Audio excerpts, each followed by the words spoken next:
Olá, meus amigos, uma boa noite a todos. Sejamos todos nós bem-vindos a mais um estudo da obra O Evangelho segundo o Espiritismo. Nós vamos para o capítulo 6, item 6, tá bom? O Cristo Consolador. Então, é mais uma mensagem do Espírito de verdade. E é uma mensagem espetacular, gente, espetacular. Vamos pedir que a espiritualidade nos conduza, mas vamos primeiro fazer a nossa prece de gratidão, tá bom?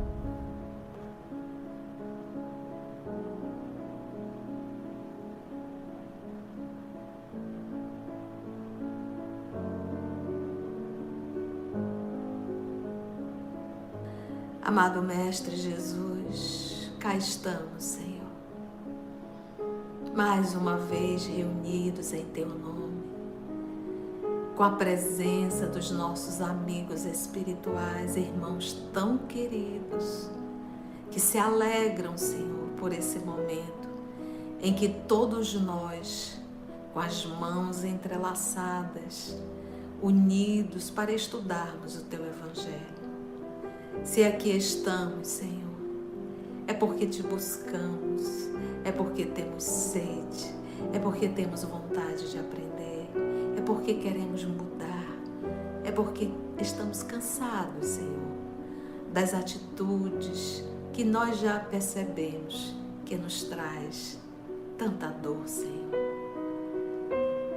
Estar longe de Ti, nós sentimos um vazio existencial. Estar longe de Ti é viver sem sentido. Estar longe de Ti é perder as forças. Obrigada, Senhor, pelo convite que fizestes a cada um de nós. Que nessa noite, Senhor, o nosso Evangelho possa ser envolvido pelo Teu amor. Que os amigos espirituais possam nos inspirar.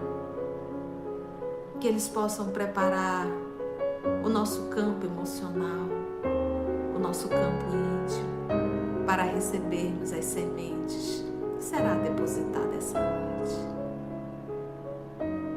Porque tudo isso, Senhor, é para nós vivermos. E é através da vivência que nós teremos a liberdade. Porque aprisionado está todos aqueles que carregam vícios. Obrigada, amor amado. Te pedimos permissão para iniciarmos mais o Evangelho, que assim seja.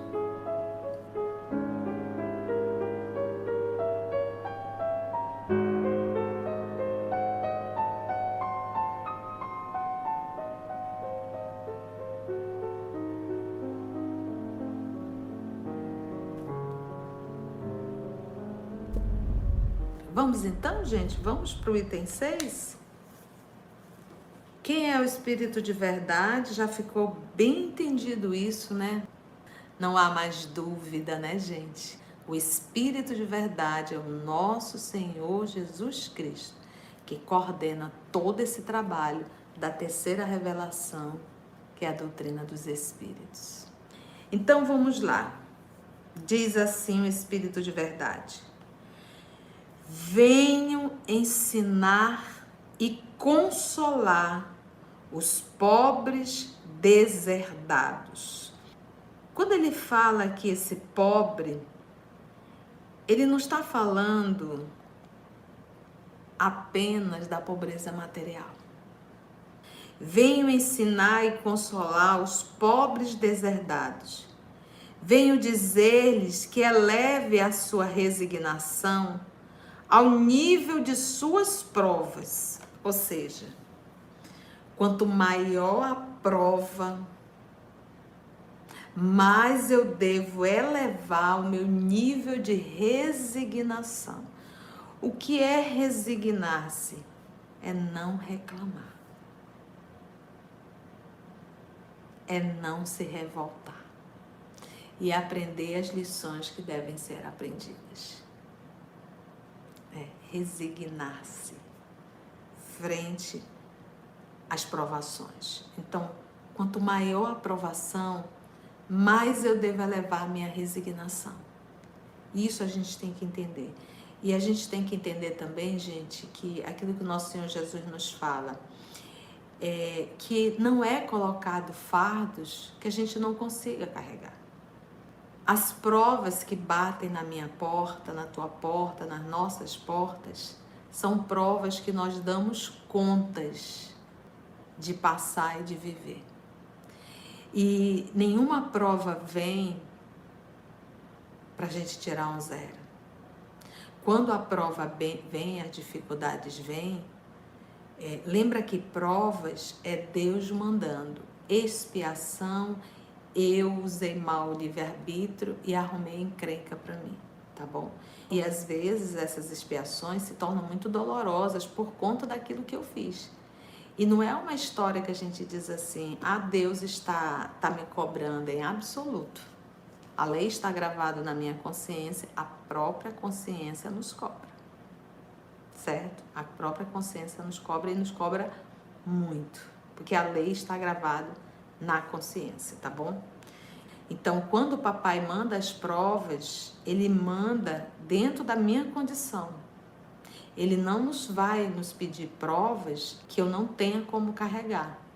Por exemplo, a grande parte das nossas provas são para nos libertarmos dos vícios morais. Então vamos dar um exemplo assim de prova. Vamos supor que eu seja um fumante, tá? E aí eu tenho adquirido um câncer, desencarnei, estudei no mundo espiritual e voltei numa encarnação, não tive contato com cigarro, nossa, tirei nota 10, volto para o mundo espiritual, aí vem uma prova de conviver com pessoas fumantes. Entendeu? Então, aí vai firmar bem. Então, eu consigo conviver com fumante, ou seja, com pessoas viciosas. Isso está lá no Livro dos Espíritos, né? Com pessoas viciosas, mas mesmo assim eu não me contamino mais. Então, ou seja, firmei, aprendi a lição. Aí ele diz, venho dizer-lhes que elevem a sua resignação ao nível de suas provas. Entendemos isso, né? Que chorem. O que nosso Senhor Jesus está querendo falar aqui? Gente, deixa eu falar uma coisa para vocês. Por exemplo, o ano passado, nós passamos por uma situação dolorosa. A enfermidade da minha mãe e a desencarnação dela. Não pense que eu passei por tudo isso dando gargalhada e sorrindo. Quantas lágrimas foram derrubadas? Quantas vezes eu chorei? Quantas vezes eu segurei na mão dela, sentindo a dor, né? De ver a enfermidade dela, né? Então, a doutrina espírita e o nosso Senhor Jesus, ele não exige que a gente se torne um psicopata. Porque o psicopata, ele se desassociou da emoção, que é a tristeza. A tristeza é uma emoção que está vinculada à nossa condição humana, né?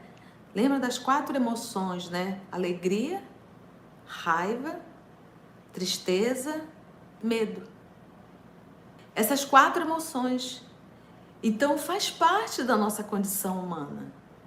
O que difere aí? A doutrina, ela nos dá um consolo. Então, às vezes, tem espírita que eu digo assim, fanático, né? Porque o fanatismo, ele te tira do bom senso. O fanático, ele não usa a razão.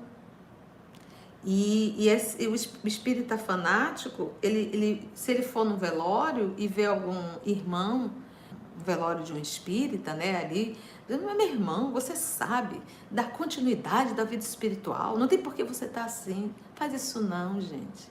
Isso é uma perversidade muito grande. Respeite a dor do outro. Eu nunca tive vergonha de chorar e de dizer, tô com dor. Isso tá doendo em mim. Porque eu sou um humano. Então, você também é humano. É natural, faz parte ainda da nossa condição humana. Agora, o Espiritismo, Jesus, nos dá um consolo. Que é essa fala dele aqui, quando ele diz assim, olha, que chorem, faz parte. Pois a dor foi sagrada no Jardim das Oliveiras. Se você já estudou a obra Boa Nova, que está aqui no nosso canal, você vai ver várias vezes Jesus chorando. Não por ele, de ver as nossas escolhas. E a gente se compadece de ver o nosso mestre chorando. Então, não sejamos pessoas insensíveis. Não acha que ser espírita é ser um psicopata, é se desassociar da emoção. É dizer, o que a gente tem, como a gente tem um consolo, a gente não se desespera. Mas a dor, ela dói. Uma mãe espírita, uma mãe católica, uma mãe evangélica, uma mãe budista, seja qual religião for, se um filho desencarnar, todas irão sentir dor. Então, eu acho até uma das histórias de Chico, né, que se conta, uma mãe entrou desesperada ali na casa da prece, gritando, filho, mataram, filho, meu filho, mas Chico, meu filho morreu. Ele se levantou, abraçou a mãe e ficou chorando junto com ela. E ela disse, eu nunca me senti tão consolada. O Espiritismo é consolador. E é aqui Jesus dizendo, chore. Né?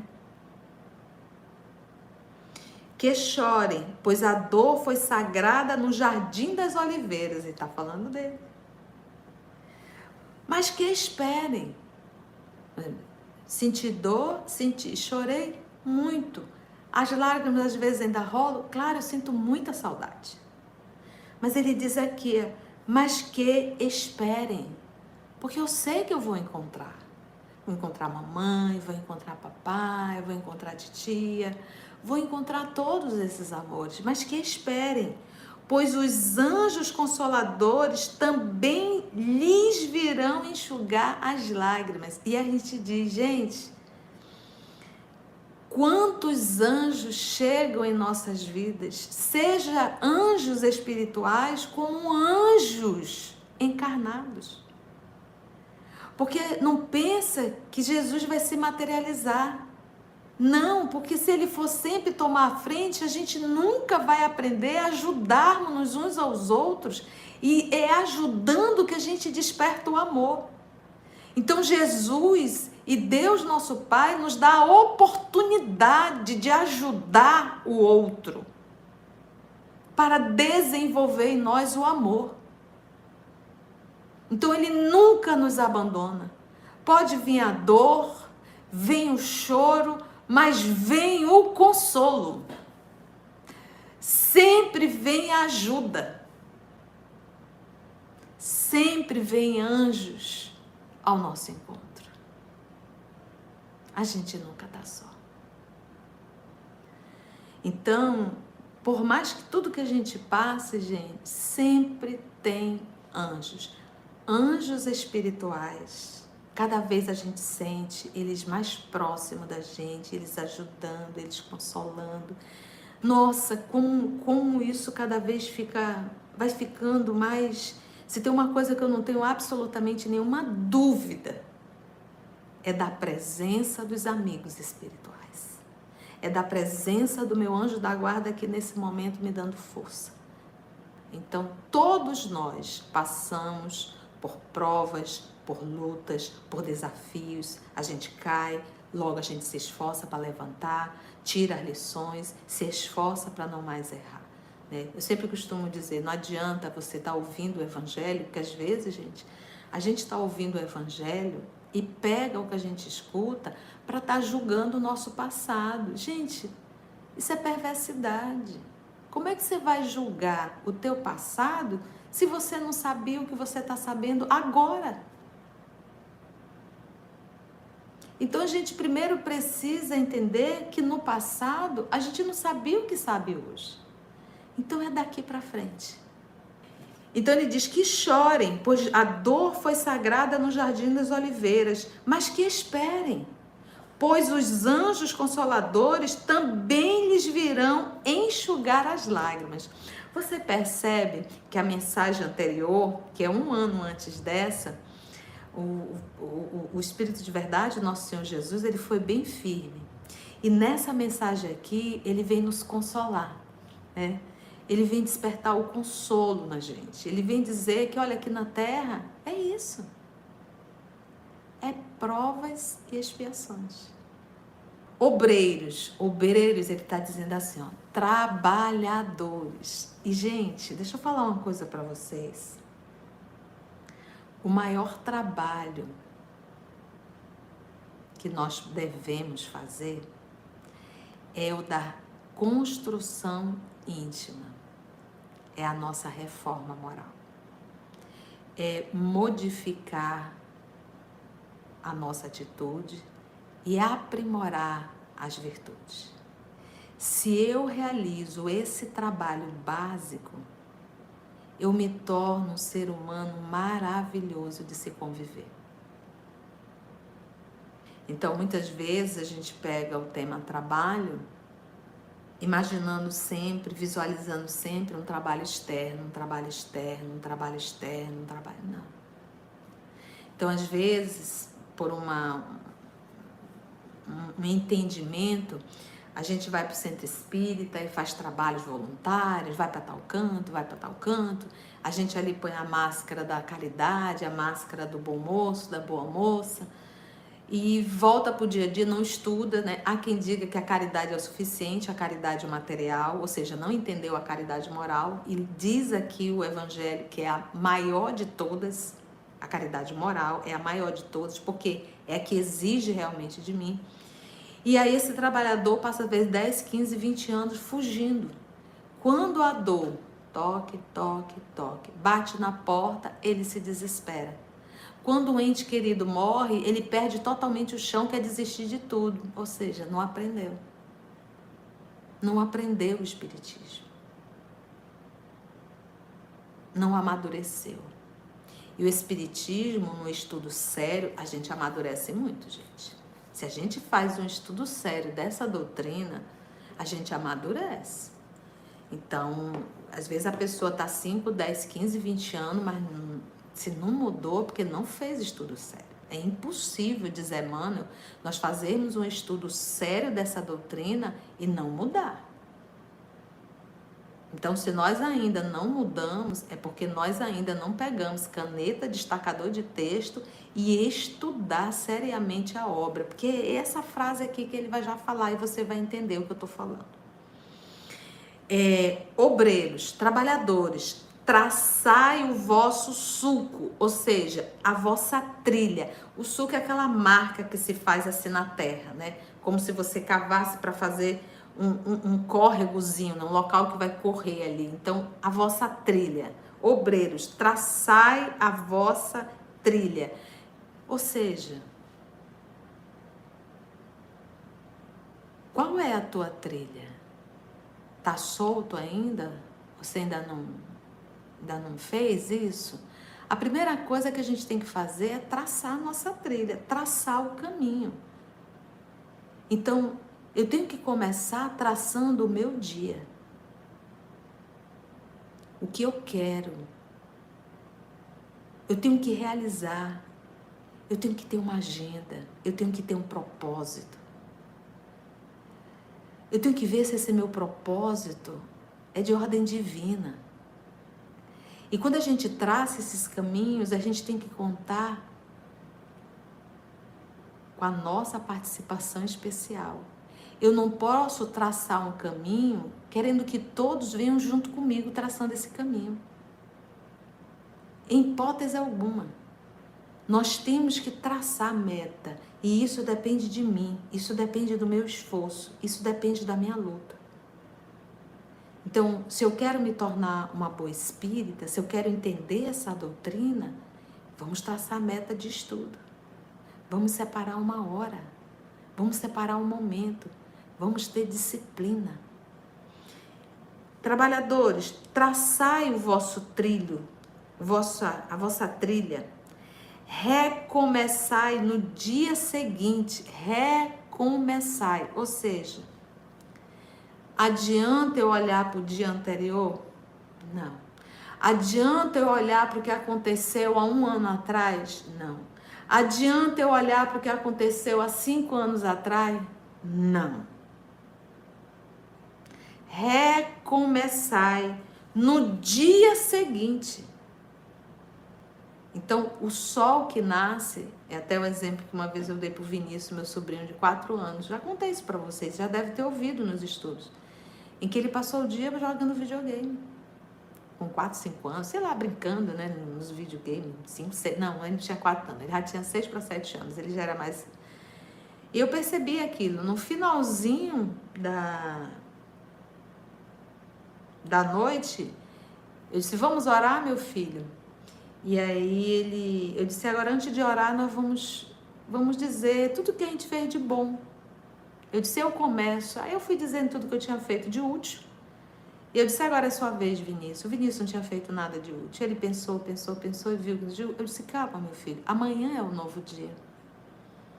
E você poderá recomeçar e fazer diferente. Cada sol que nasce, e se a gente tem a honra de levantar da cama e estar de pé,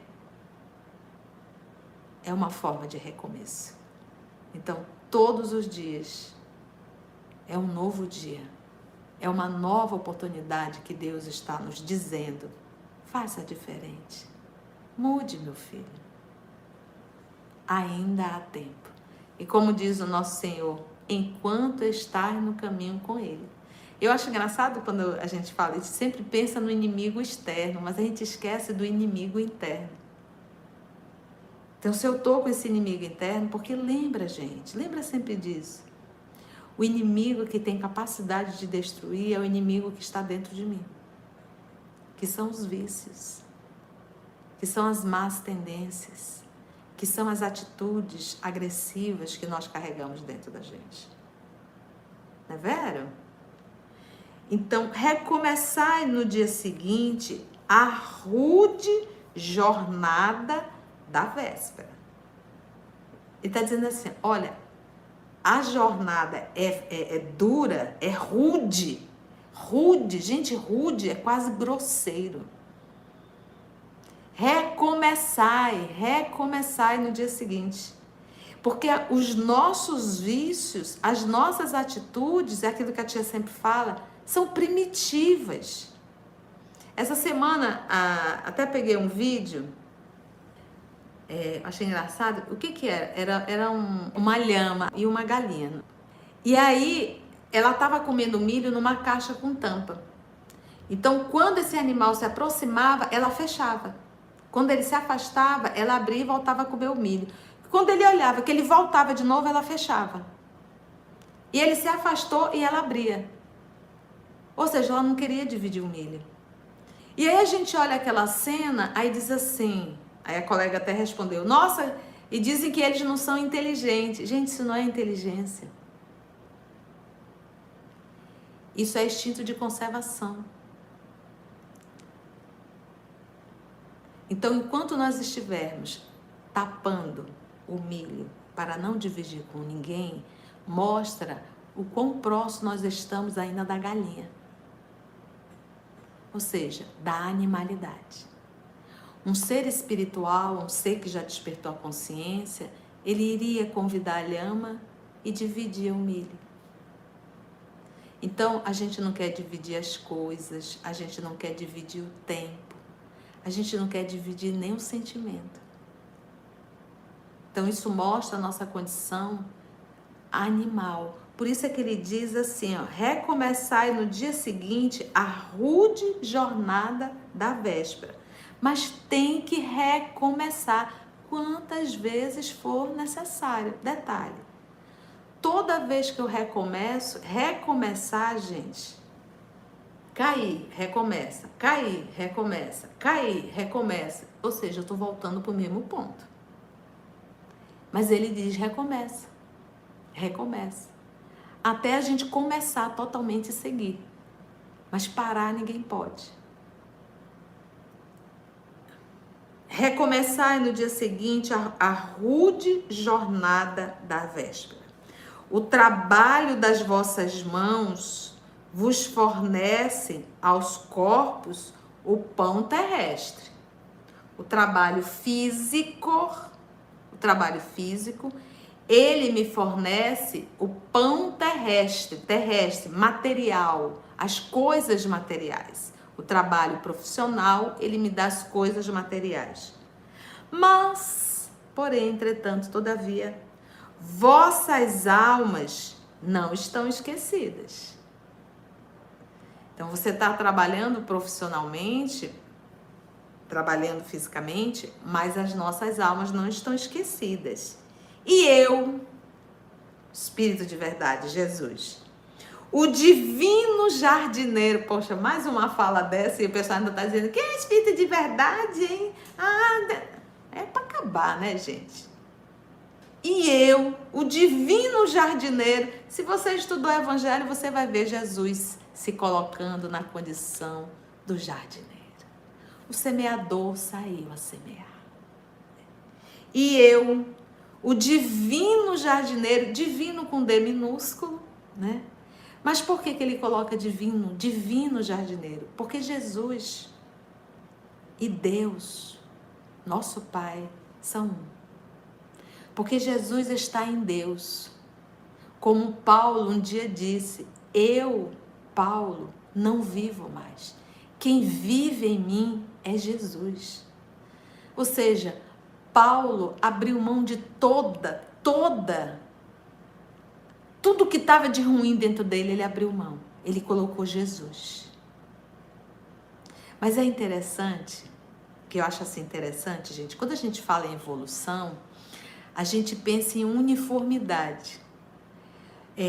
Você já pegou uma flor? Pode ser da mesma espécie, mas cada um tem algumas características diferentes. Se você pegar uma borboleta, pode ser da mesma espécie, mas você vai ver que, apesar de ser da mesma espécie, cada um ela tem um traço diferente. Se nós pegarmos aqui a nossa íris, cada um tem uma única, igual, não, única. Então, se você perceber, tudo que o Pai faz, Ele faz único. Tamanha amorosidade, é como se Ele elaborasse com as próprias mãos. Cada criação, cada criatura. O que eu estou querendo dizer aqui? O Paulo refletiu Jesus, mas ele não perdeu as características dele. Qual era? Um homem firme, decidido. Aquele homem que não gostava do morno, ele era um homem ou é quente ou é gelado, mas de morno não. Isso era a característica dele. Por exemplo, se a gente pega Emmanuel e se a gente pega Chico Xavier, ambos são espíritos superiores, são. Mas a característica de Emmanuel é a firmeza, é direto, né? É uma persona, um ânimos muito forte, né? Ainda dentro dele. Mas ele é evoluído. E se a gente pega Chico, é a docilidade. Então, cada um de nós estamos construindo esse ser. O que eu tenho que refletir é o amor que Jesus nos ensina. Mas eu não vou perder as características que eu construí ao longo de milênios. Eu só tenho que dar essas características o revertimento do amor. Então, se eu sou uma pessoa firme, que eu seja firme com amor. Se eu sou uma pessoa doce, que essa docilidade não caia para o risco da conivência. Que o amor esteja também dotado da firmeza e da razão, da docilidade. Entende, gente? Então, eu tenho que me descobrir. Eu tenho que saber quem eu sou. Eu tenho que pegar os pontos positivos. E tenho que transformar esses pontos e agregar o Evangelho neles. Então, a firmeza de Paulo indo até o fim na perseguição de Estevão. Por isso que Estevão reconheceu esse Paulo. Ele disse assim: Senhor, ele soube ser fiel a Moisés até o fim. Porque lembra, ele abriu mão do grande amor dele. A informação de Moisés estava tanto nele, porque Moisés dizia que a gente não podia, devia odiar o nosso inimigo, e jamais ele poderia casar com a irmã do grande inimigo dele. E apesar do amor enorme que ele tinha por Abigail, ele colocou a lei em primeiro lugar. E acabou com o noivado. Então, qual a característica do Paulo? É um homem extremamente firme e disciplinado. E isso é positivo. Só que ele estava dando um norte para isso errado. Então, o que ele fez? Ele pegou essa força, ele pegou a decisão e agora foi para o caminho certo. Servir Jesus. Mas Jesus precisa da firmeza dele e da decisão dele. Por isso Jesus falou a Ananias: vá lá, porque esse é um vaso escolhido por mim. Então, para aquele processo, né, do apóstolo, né, da divulgação do evangelho, Jesus precisava de um homem, de um touro. E ele encontrou isso em Paulo de Tarso. E vocês sabem, se vocês já tiveram a honra de estudar a obra Paulo Estevam, ali vocês percebem o homem firme, um homem que não desiste, um homem que está ali pronto para dar continuidade ao evangelho, à divulgação. E foi ele, gente. Foi ele que saiu de cidade em cidade, abrindo igrejas domésticas. Igrejas é congregação, tá? Igreja hoje, quando você fala, você pensa num templo. Mas a etimologia da palavra igreja quer dizer o quê? Uma congregação, um grupo, tá bom? Então ele foi formando esses grupos domésticos de estudo do evangelho.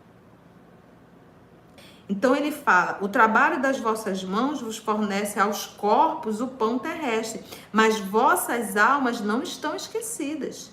E eu, Jesus, o divino jardineiro, as cultivo a alma no silêncio dos vossos pensamentos. As cultivo no silêncio dos vossos pensamentos. O que é isso, tia? O que é Jesus cultivar essas flores, essas rosas no silêncio do nosso pensamento? Ele primeiro diz: o trabalho profissional alimenta teu corpo. E Jesus está ali trabalhando em nossa alma. Por que ele está querendo dizer? Gente, se nós saímos de casa todos os dias para o trabalho profissional, deve haver exceção. Mas é por conta do dinheiro. E a gente precisa. Mas já alguns não.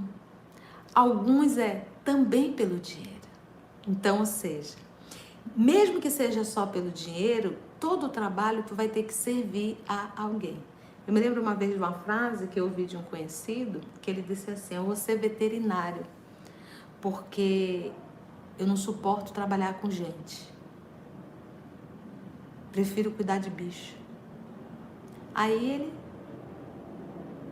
formou em veterinário, montou uma loja, né? Só que quem paga a conta é os humanos. E ele teve que lidar com gente. E aí ele não aguentou. Fechou a loja. Fechou por quê? A pior coisa que tem é a dona do cachorrinho. Ele falou assim. O que eu estou querendo dizer? Todo trabalho, ele nos leva a ter que servir a alguém. E nesse movimento de servir a alguém, Jesus está trabalhando no silêncio da nossa alma. Por quê, gente? Porque é através do trabalho, do cuidar do outro, que a gente vai despertando o amor, que a gente vai despertando a atenção pelo outro. Então, quantas vezes, vamos supor que eu seja uma atendente pública, que eu atendo ali a multidão. Então, às vezes eu me torno uma pessoa tão ríspida, tão seca, né? E de repente chega uma pessoa tão necessitada, e ali de repente eu me compadeço. Olha Jesus trabalhando no coração desse ser endurecido. E naquele dia, apesar de toda a dureza desse coração, ele conseguiu se sensibilizar com a dor daquela pessoa e ajudou. Entende? O trabalho das vossas mãos vos fornece aos corpos o pão terrestre, mas vossas almas não estão esquecidas. E eu, o divino jardineiro, as cultivo no silêncio dos vossos pensamentos. Então traz aquela pessoa numa situação difícil, frente àquela atendente dura, e aí de repente a pessoa se compadece. E Jesus diz assim, ajude. Aí a pessoa ainda ali meia dura. E o que a senhora está precisando? Né? Mas já começou, já fez o movimento. É o jardineiro trabalhando no silêncio da nossa mente. Por quê, gente? Porque o amor não pode ser uma imposição. O amor, ele é uma conquista. E Jesus, como modelo e guia da humanidade e filho fiel da divindade, ele não pode desrespeitar o nosso livre-arbítrio. Por mais que naquele momento ele esteja trabalhando o coração dessa atendente, ainda assim ela tem um livre-arbítrio. Ela pode simplesmente negar aquele movimento, aquele hálito e deixar para lá, ser indiferente. Quando soar a hora do repouso, que repouso é esse? Vamos parar para pensar. Enquanto eu não alcançar a evolução necessária aqui na Terra, não tem repouso. Eu vou estar em luta. Lembra de Sócrates, quando então falado, mas o senhor está preso. Porque ele ficou preso para tomar cicuta, né? Porque Sócrates incomodava muito. Principalmente porque Sócrates ensinava de graça. E tinha aqueles que cobravam. Mas tudo bem. Então Sócrates disse assim, eu preso? Tu és um mau filósofo. Preso está quem está aprisionado a seus vícios. Eu, Sócrates, sou um homem livre.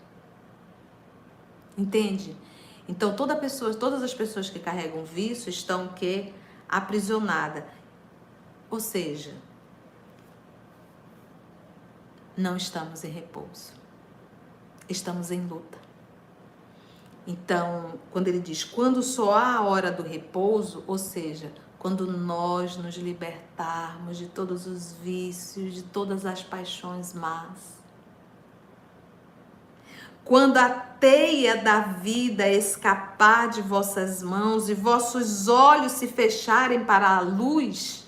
Teia por quê? Porque todos nós estamos interligados. A nossa vida está interligada, as nossas atitudes estão interligadas. Quando a teia da vida escapar de vossas mãos e vossos olhos se fecharem para a luz da terra, sentireis surgir e germinar em vós a minha preciosa semente. Tá lá, ela vai começar agora a germinar. Interessante isso aqui, né?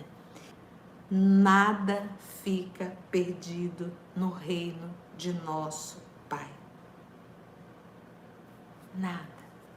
E os vossos suores e misérias formam o tesouro que vos tornará ricos nas esferas superiores, onde a luz substitui as trevas e onde o mais desprovido dentre todos vós será talvez o mais resplandecente. Gente, nada fica perdido no reino de nosso Pai. E os vossos suores e misérias formam um tesouro que vos tornará rico nas esferas superiores. Você imagina o que é você viver na miséria? Na miséria não só material, mas na miséria da amorosidade do outro. Quantas vezes te dizem não, quantas vezes te humilham, quantas vezes te maltratam, isso não está perdido. Isso está anotado no livro. Nós não nascemos nessa nação por um mero acaso da lei. Jesus nos disse que o Brasil é o coração, é a pátria do Evangelho dele. E lá na obra Brasil, Coração do Mundo, Pátria do Evangelho, está bem claro que ele iria transformar esse país na oficina de trabalho dele, na pátria dele. E a pátria de Jesus é sinônimo de trabalho. E Jesus não chama os que não precisam de médico. Jesus chama aqueles mais doentes. Quem está reunido aqui no Brasil são os espíritos mais adoecidos. Somos nós. Nós somos pessoas que só pensamos no nosso bem-estar.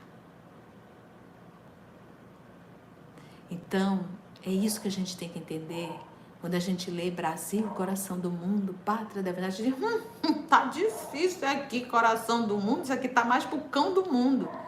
É porque a gente não leu a obra. A gente não estudou a obra e não entende o título. Então, quando Jesus diz, aqui eu vou fazer a minha pátria, ele está te dizendo, quem vem para cá são os mais doentes. Então, não é à toa que nós estamos aqui. Então, se nós passamos por algumas humilhações, por algumas dificuldades, por algumas coisas às vezes tão tristes, você imagina o que é você ficar no corredor de um hospital? Você imagina o que é você bater de porta em porta e ninguém te atender? Você imagina o que é para você ir para uma escola e não aprender? Quando soar a hora do repouso, quando a teia da vida escapar de vossas mãos e vossos olhos se fecharem para a luz, sentirei surgir e germinar em vós a minha preciosa semente. Por quê? Nada fica perdido no reino de nosso Pai. E não está lá, está aqui. A gente vai entender tudo que nós passamos e por que passamos. E os vossos suores e misérias formam o tesouro que vos tornará ricos nas esferas superiores, ricos moralmente. Então, se eu estou aqui nesse Brasil brasileiro, se eu convivo com esse grupo, eu estou adquirindo tesouros se eu não reclamar, se eu não me rebelar. Vamos parar aí no meio do segundo parágrafo. Mas como vocês sabem, a gente não tem pressa. A gente quer que esse material seja trabalhado aqui dentro da alma, aqui no reino de Deus que está sendo construído. É isso que nós temos que entender. Foi bom, gente? Vamos fazer a nossa prece de gratidão?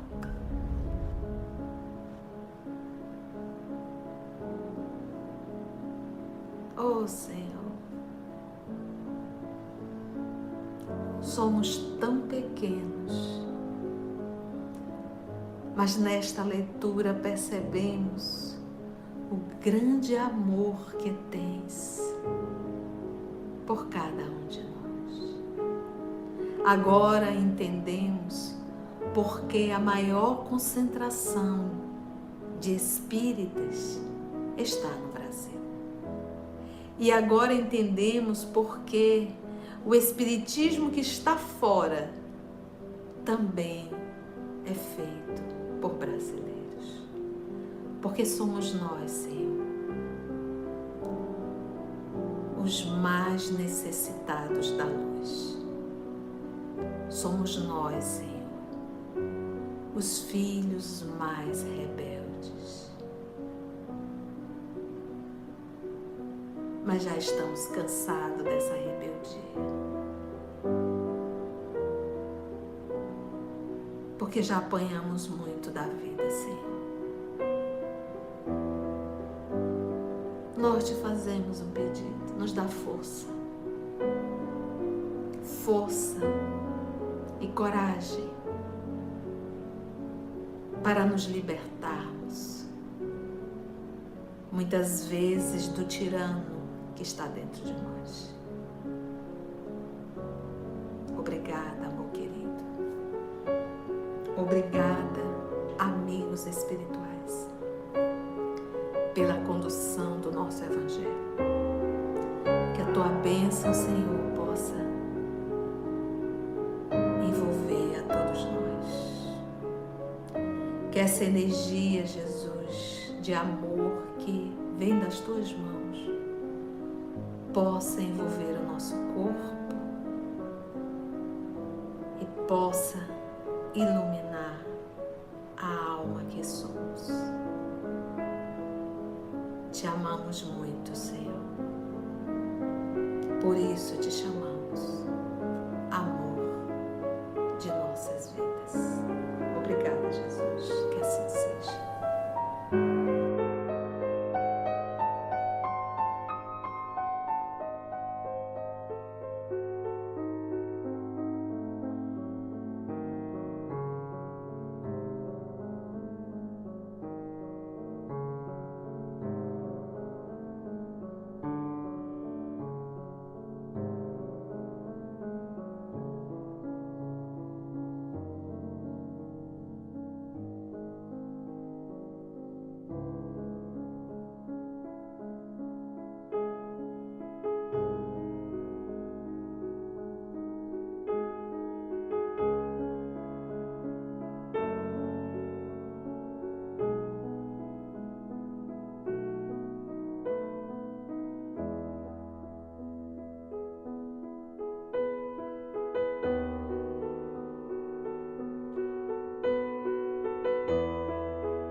EOS Manaus. Estudando para servir ao Cristo. Visite nosso site em www.eosmanaus.org. No YouTube, procure o canal EOS Manaus. Participe do nosso grupo no Facebook. No Instagram somos @EOS Manaus. Escute e estude na Rádio Manaus de Estudos Espíritas. Estamos, também, em diversas plataformas de áudio. Procure EOS Manaus, no seu aplicativo preferido. EOS Manaus. Estudando para servir ao Cristo.